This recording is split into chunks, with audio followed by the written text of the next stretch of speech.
Okay, class, I'm going to do a thesis screencast here. I've never done this before, so I don't quite know how successful this is going to be. Pretty much here's what I did. I've asked you to upload your thesis statements, and I haven't read any of these. I'm reading it for the first time. And all I want to do here is just kind of, as I'm reading, explain what's going on in my head as I read what students have put in as their thesis. And that's it. So hopefully this will help you calibrate. Langston Hughes and Claude McKay influenced the Black community under the Harlem Renaissance and paved the way for the Civil Rights Movement. Very vague. Influence the Black community. I would want to know the answer to this question. How? Well, if you can answer that question, how, and come up with, maybe 1, 2, or 3 clear examples, now you have a thesis. Keep in mind, we only are writing one mini, thesis, an essay for the first marking period. So you probably wouldn't need, to have 3 points. You could probably just have one, and you should just have one for the first, essay, because it's a mini essay. So, how did this person influence the Black community? And I would be skeptical about influence. Like, that's vague. I don't necessarily know how you're going to support that. Keep in mind, now you're making a reference to the Civil Rights Movement. That is something from the 1950s, which would be historically incorrect. So I wouldn't even, I would change those two things right there. Art created during the Harlem Renaissance. Well, what art? What art are you talking about? What art are you trying to tell me about? Created, I don't know, created during the Harlem. Who's doing the creating? Like, that would be the question. Why not give me a name? Time period. You don't want to use time period. It's way too vague. You can lock us into a time, say 1920 to 1921, and now you've given me an indication. Unless you're going to write about the entire time period, which I would say would be way too complicated for this particular piece. Other artists, again, being vague, due to its exposure to African American art. So I don't know what this one is trying to say here. Art created during the Harlem Renaissance time period differed from other artists due to his, so different. Are you going to do a comparison of, African American artists to non-African American artists? If so, who are those individuals? Identify them and make that your thesis. Let's take a look at automobile. Henry Ford paved the way for cars to be affordable and mainstream through his production. These are two different things. Affordable and production. This is like 2 essays. You could write an entire book on production methods. So I would say you have 2 thoughts here. Are you going to write about production, or are you going to write about affordability? Now, if they do their research correctly, you probably can't talk about affordability without production. So, but that's not mentioned here. That could work. It's just going to be very difficult to prove, especially for our purpose here. So I would say Henry Ford paved the way for cars to be affordable. I don't even know, paved the way, maybe change that. He made cars affordable by doing what? What did he do? And you could come up with 1 thing, 2 things, 3 things, and now you've given me something very specific, and those 3 things should be the only things that you are going to write about. Those 3 things. Like I said, this is one piece here, so you don't really have to go too crazy with that one, because it's just, one. So I'll only look for 1 by the time we get to 4th market period. You should probably have more, though, than that. Okay, let's go to another one. I'm just trying to give you my thought process here. In the 1920s, production lowered costs because cars started becoming mass-produced with the innovation of the assembly line. Okay, so they're giving me the assembly line here. That's good. I like the assembly line reference. It just seems to be kind of all over the place. I don't quite know how I feel about this one yet. Production lowered costs because cars started becoming mass-produced. Well, why not start where you're ending? Start with the assembly line. In the 1920s, the assembly line, I don't know what advancements, and again, whatever those assembly line advancements are, identify them. 1, 2, 3. I've got 3 of them. Pick one and go with it. For this paper, for the 4th market period, you're going to need 3, and each paragraph you're going to have to explain one. So that would be, something to think about. Let's see. Let's go to a genocide one. because of just the genocide usually is definitely an issue. Students struggle with this one because they want to say like that the America. Like I can read right here, the U.S. avoided involvement during the Armenian genocide. Like, why does the U.S. have to get involved? It's not even happening in our country. We're not involved in the war. Why do we have to get involved in any of this stuff? Anyway, the U.S. avoided involvement during the war. Well, how do you know that? Avoided. Like, this is a strong offensive claim. How? And you better be specific here, because I don't know what you're talking about, but you have offended me as an American. You better be specific, because you're about to condemn my nation for, the Armenian genocide. Like, how dare you?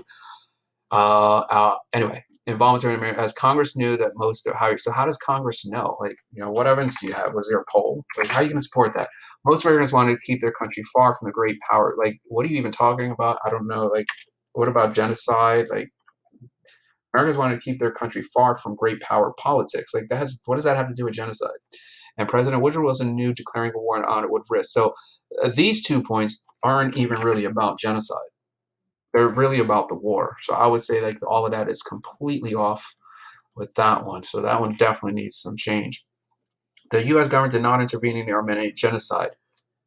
Why? Why?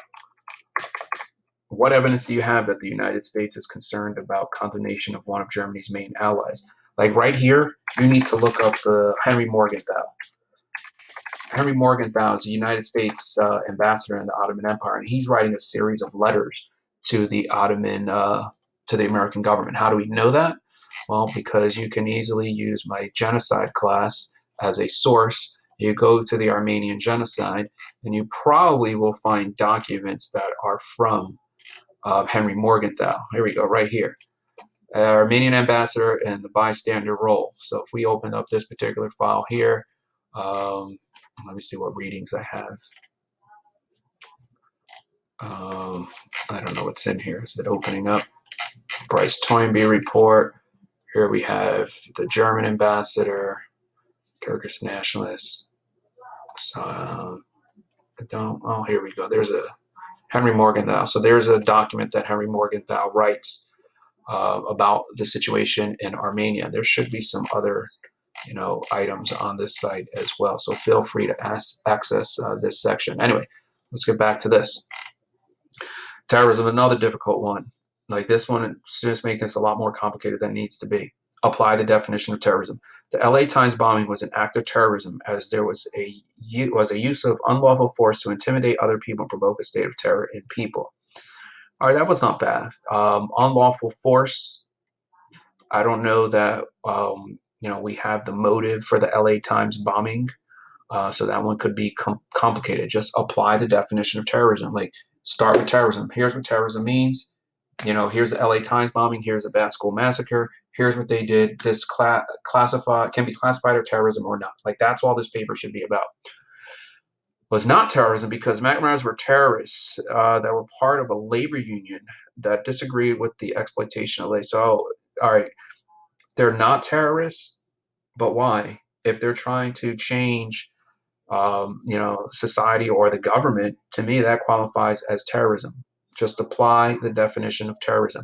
The Bat School massacre carried out by Kehoe was not an act of terrorism because terrorism is a crime committed toward innocent civilians for political or social objectives against the government, while Kehoe, a frugal and ill-tempered man, committed this crime out of a pure anger because of his increased property taxes. Way too wordy. Like, he's not a terrorist because these were his issues. And then you kind of support that in the paragraph. Let's see, what else? A lot of terrorism ones here. I mean, this one is way too long. I would shorten that up. Here's one sentence. Again, another one long. LA Times was an act term because the act matches the definition of terrorism. Now they've given me part of it. I don't need this.